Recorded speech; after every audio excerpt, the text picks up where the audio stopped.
Hello and welcome to SinSational. Here we're at Channel 36 in West Hollywood today, and we have a great show.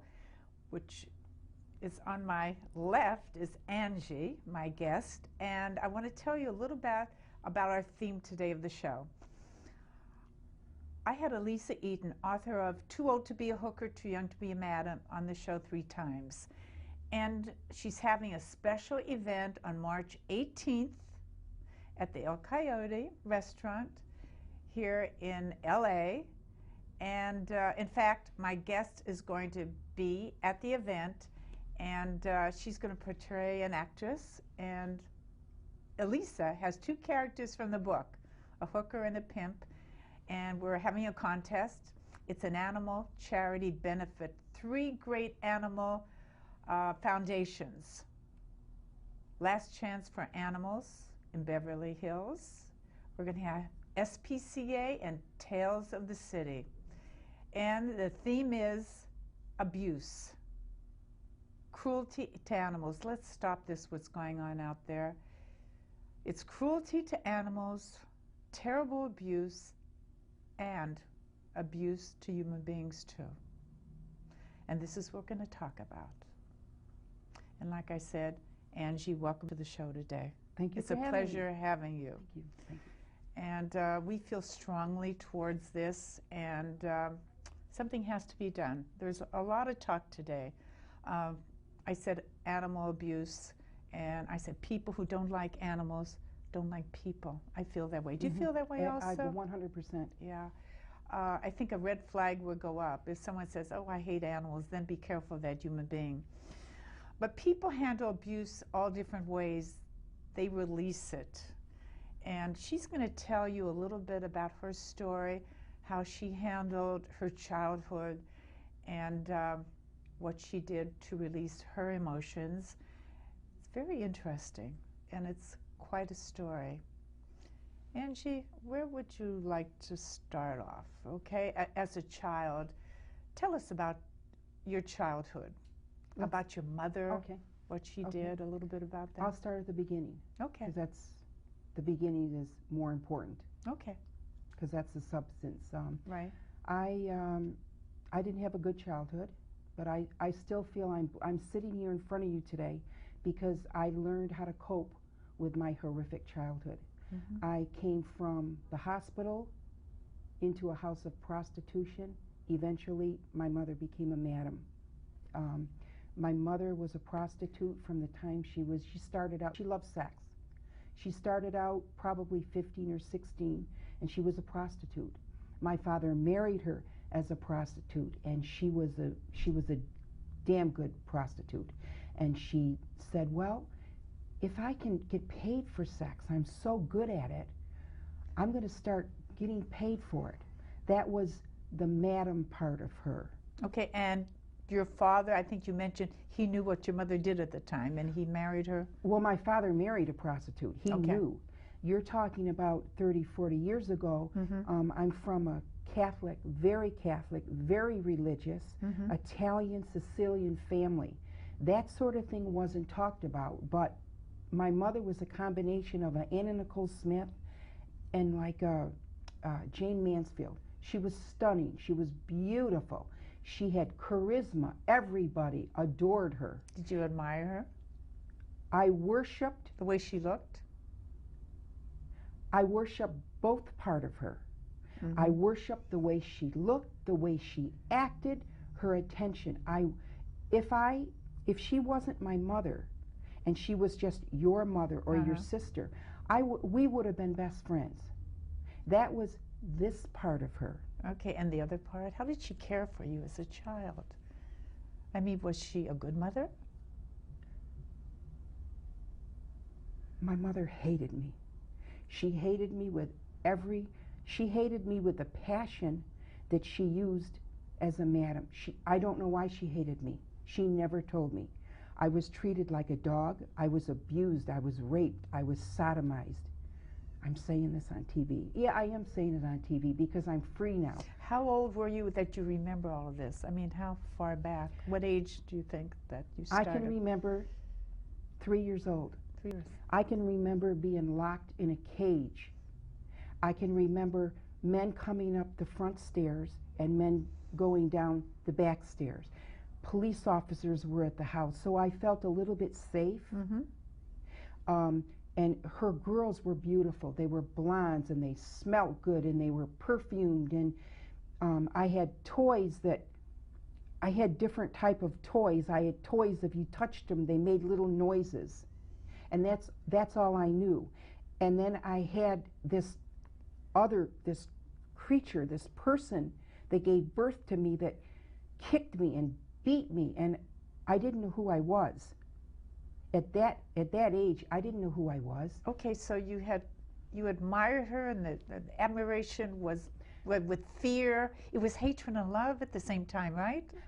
Yes, I admired the beauty I admired this part of her, which was the madam, which was the whore.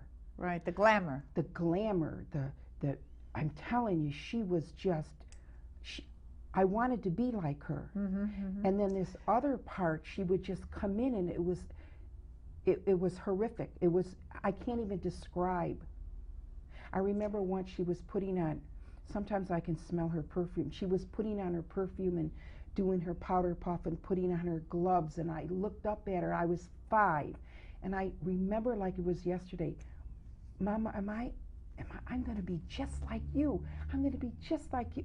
You know, girls. So what did she say? What did she say then? She gave me this look. She gave me this look like, me? You're a dog. You're so ugly. You're a dog. And she kicked me and she says, barf, barf.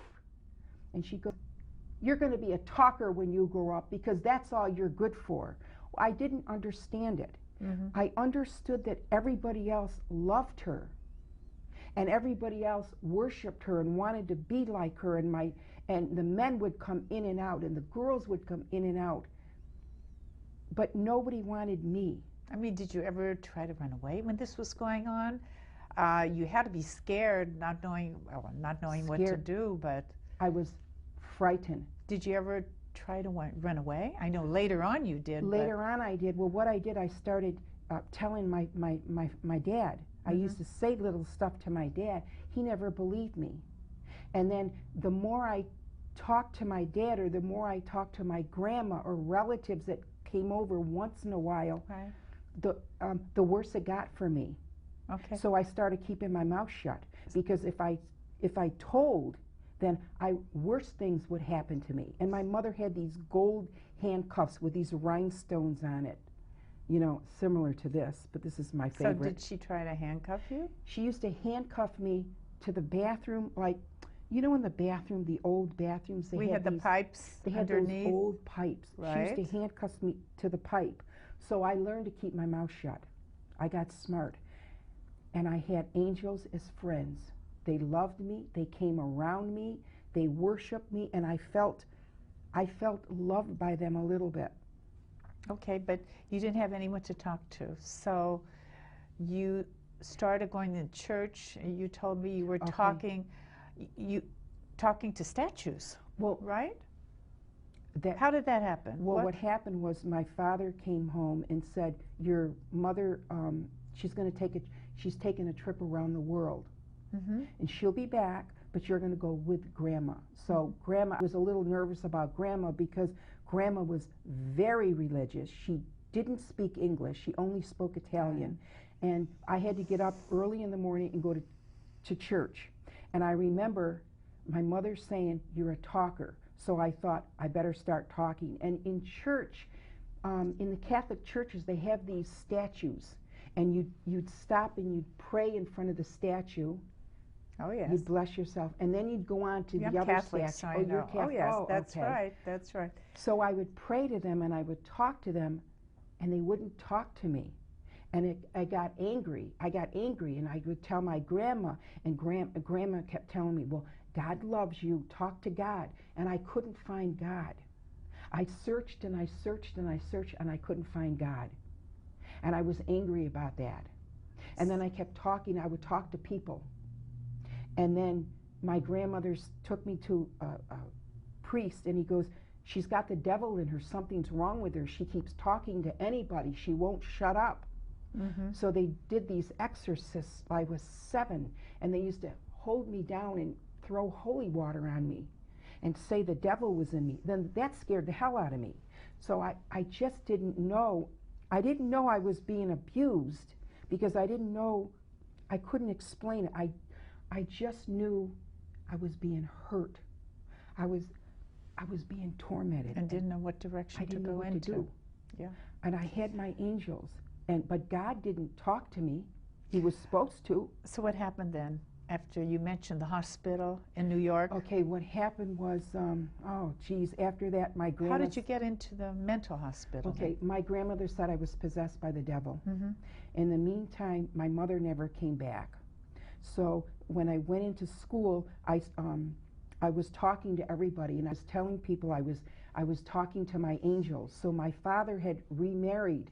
That in the meantime, he had gotten divorced, and he remarried. And his second wife said that this girl's mentally ill. She needs more of a doctor. So they stuck me in a mental hospital. And you told me Bellevue, of all places. Bellevue was the worst. It was a nightmare. And they gave me, take your candy, you'll feel better. They always had words.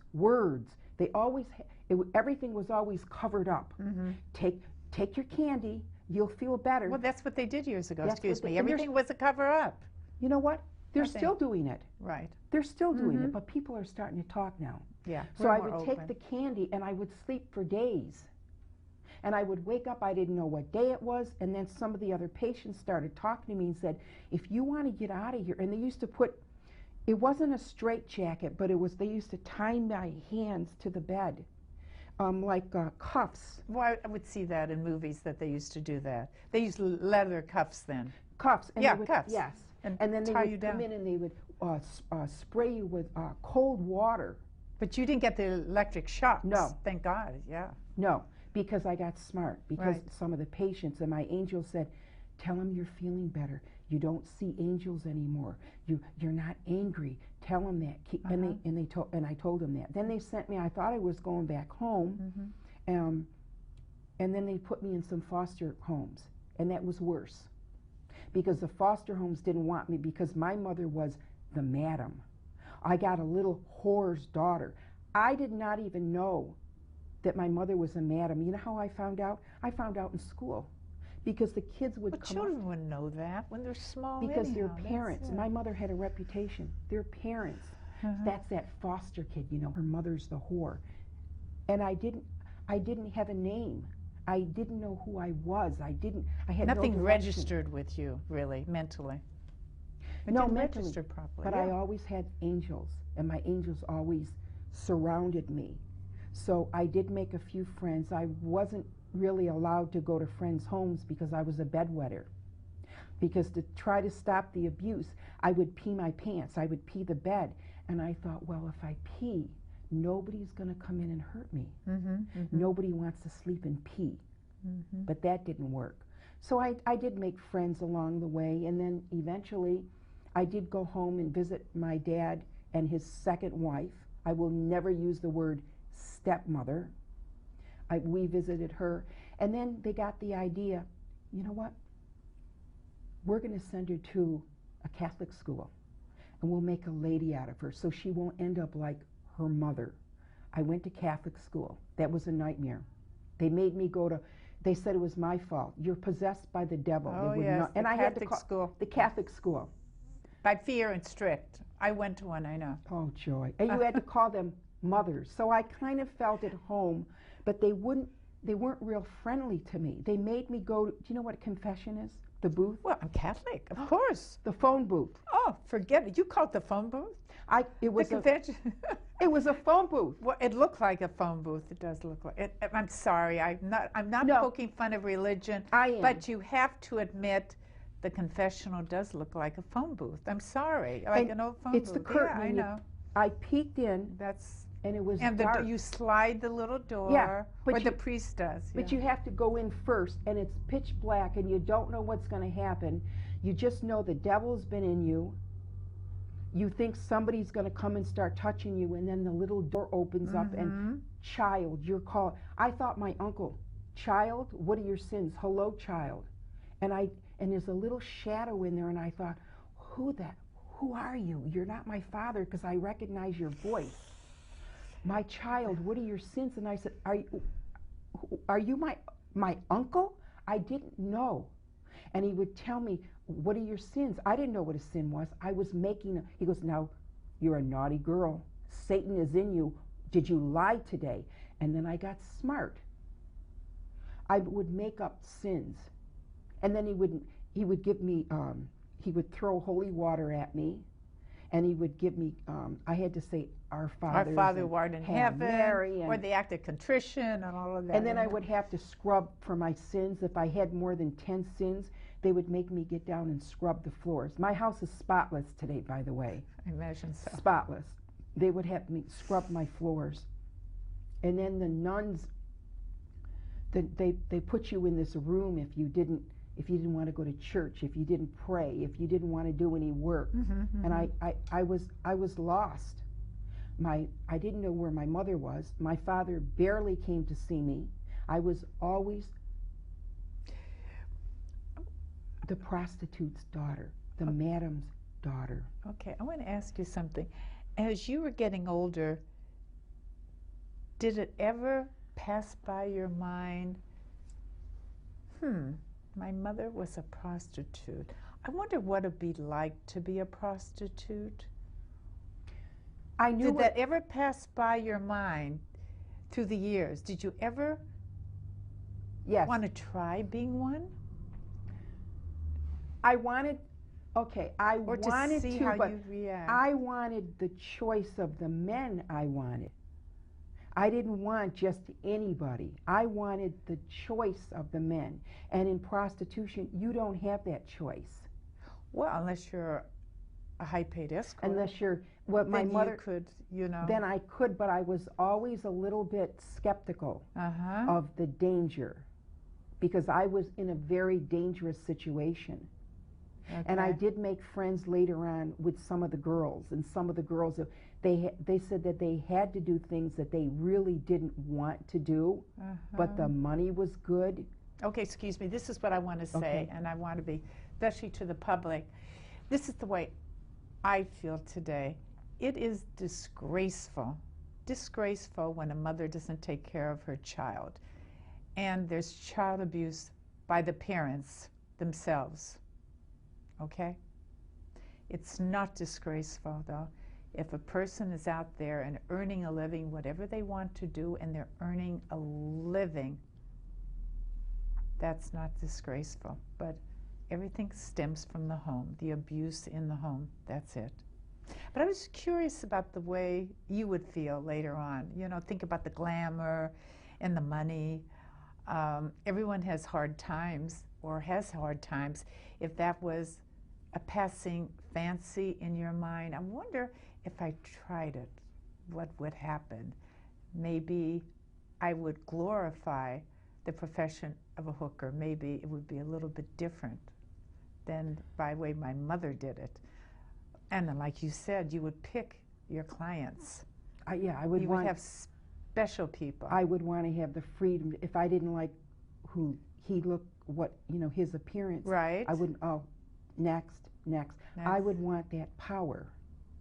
It was always to be in control. To be in control. Okay.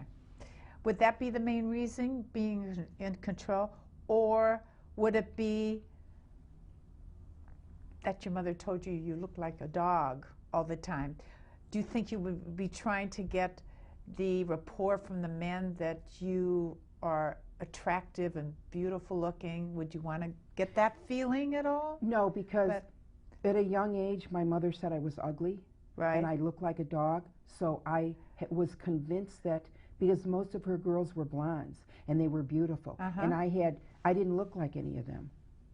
So I could never reach her standard of what a call girl, a high-class call girl would be. And remember, I was always told, you're a talker. No one's going to want to look at you, but you're a talker. So that was drilled. You have to be very, very careful what you tell your children. Oh, It yes. was drilled into my mind. Oh, And yes. it's funny because I'm educated and I have 2 degrees, one in speech and one in communication. Uh-huh. So do I thank her for the horrific mother that she was? Or do I say, I made my own way? Or did she make my path? What was your answer to that? I think she made my path when I was young. She made me see what I didn't want to end up as. She gave you a little direction that way. A little direction. But I made the choice to separate the madam from the mother. And that's how I survived. Okay. And I know you have a child. We're not going to get into family per se. Okay. But have you ever told your daughter anything about your mom at all? Not specifics. Okay. But my daughter's very intelligent. Do you think she picks up on certain things? Sure. Or maybe? Sure. Would it be hard for you to convey to her and release everything you're releasing to me? No. Would it be hard for you to talk to her about it? No, because I'm free now. I'm not in bondage. I'm free. I became friends with my horrific childhood, as crazy as it sounds, for my own sanity. I became friends. I sat down and I talked to myself and I looked in the mirror and said, look, I have anger here, I have hatred here, I have sadness here, I have abandonment issues here. I'm not going to let you go, because if you let me go, like they always say, let it go. Where's it going to go? And if it goes someplace, what's going to replace it? The devil? The Catholic, the devil, the demon? Because when I prayed to God, God never helped me. God loves you. So I never want to let it go. You embraced everything. I embraced it. I loved it. And then I saw a movie, Sally Field, called, what was her movie? It's Sybil. Sybil. And at the end, she was asked, do you want to let these go? And she goes, no, I'm going to embrace them and love them. So my childhood is here. It's deep in my soul.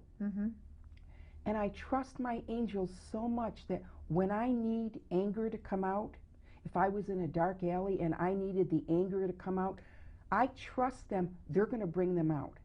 Or if I need, well, now I'm an actor.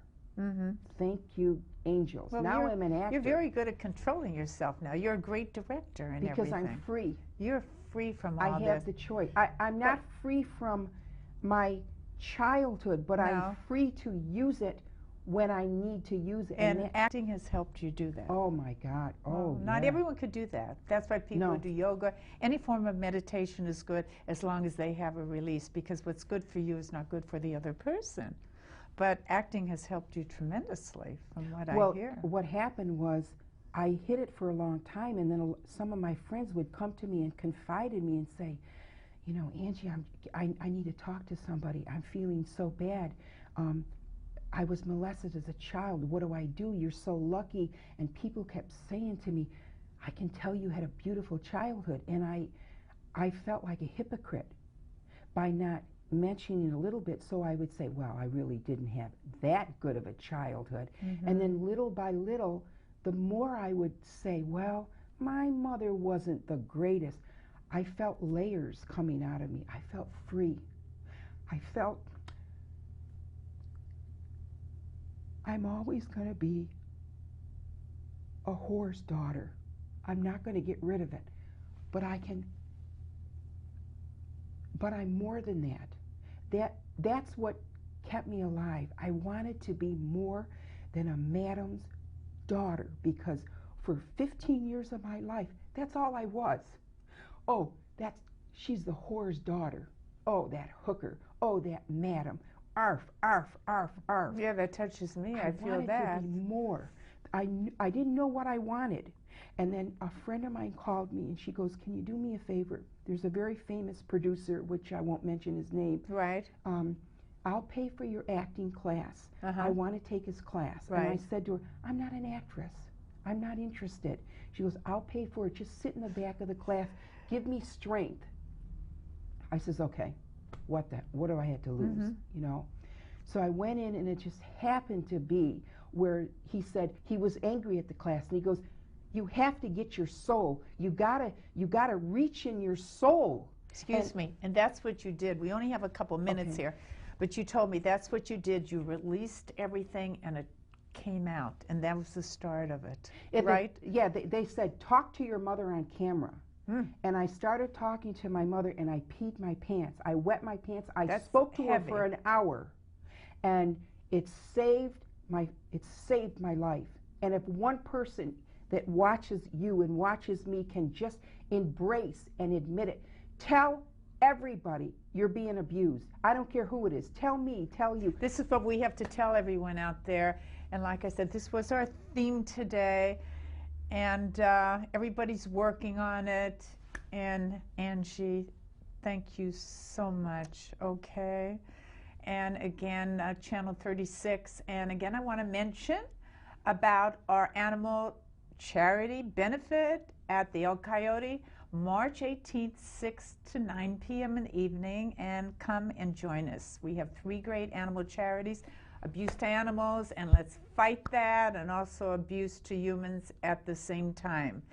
And just join us again to our program, SinSational, and your advice to the people. Real fast again. Tell anybody who will listen, and keep telling, and keep telling, and keep telling. Okay, and never give up the ship. Never, ever, ever. That all, okay. And again, tell everybody, tell anybody who will listen. Embrace it. And I want to ask you one more time again. They said every woman has thought of, and I put that in the word again, of being a hooker, right? The challenge of it. Even though you don't like it, and you told me the thought came by, you would choose your clients again. Do you completely erase that, or do you still keep thinking about that? I'm always thinking about it. You're always thinking about that? My options are always open. Let's put it this way. If I'm offered a movie role, how much? My mother always used to say, everybody has their price. So if I'm offered a movie role, I'm going to say, how much?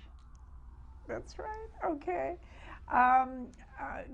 Getting back to abuse and the animals and everything, I don't know. I'm thinking about that. Thinking of what else we could do today out there. Okay. We have talks. We have seminars. We have anything going on. Do you think there's something we're not doing? Could you suggest anything out there when it comes to abuse for animals and for humans? Is there something else we're missing, do you think? I'm just thinking you're missing communication. You're missing admitting. But we do. We communicate. Everything's open. Oh, no, it's not open. It's not open. Everybody wears a mask. It's not open. Admit it. The shame and the hurt and the anger, let it out. Don't let it go, because you may need it. Let it out. We're open today than we were years ago. We are, thank God, but it's not enough. We have therapy. We discuss it on television, but it's still covered up. It's still covered up. You just have to, you got to